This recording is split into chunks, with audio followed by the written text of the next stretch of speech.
Hello guys, welcome to Tutorly. So in today's video, I'm going to show you exactly how to get a Claude Sonnet API key. Getting an API key allows you to connect Claude Sonnet with different applications, development tools, or workflows that support API access. In this tutorial, I'll walk you through the complete process step by step so you can set everything up correctly. To get started, open your web browser and go to openrouter.ai. This is the platform where you can find access details for different models, including Claude Sonnet. OpenRouter works as a way to access and manage different AI models, making it easier to find the model information and connection details you need. Once the website loads, take a moment to make sure you're on the correct page before moving on. Next, log in with your account. If you're already signed in, you can go straight to the next step. If not, enter your account details and complete the login process. It's always a good idea to make sure you're using the right account, especially if you manage multiple projects or workspaces.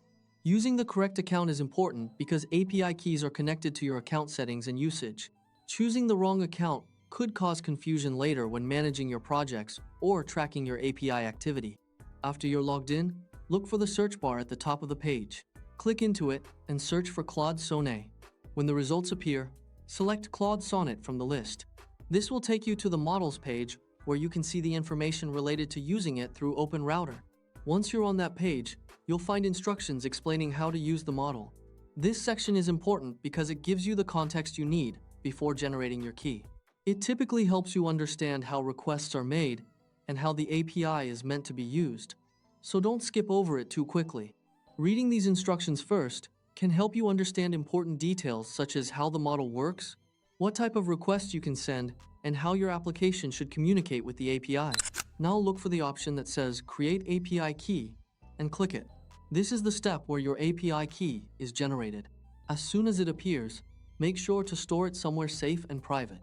API keys are sensitive, so you should avoid sharing them publicly or pasting them anywhere unsecured.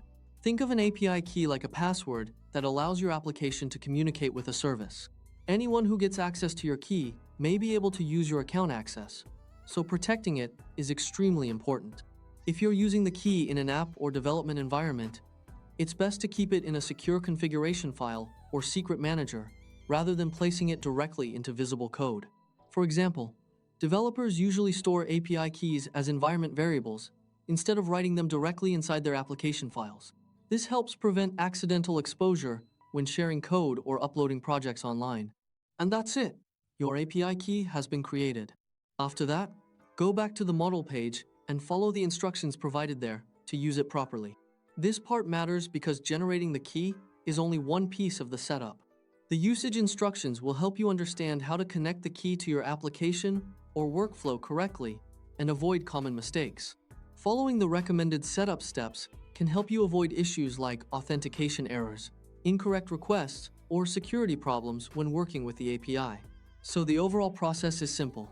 Go to OpenRouter, log in, search for Claude Sonnet, open its page, create your API key, and then return to the instructions so you can start using it the right way. If this guide helped you, make sure to subscribe to Tutorly for more simple AI tutorials, software guides, and step-by-step technology videos.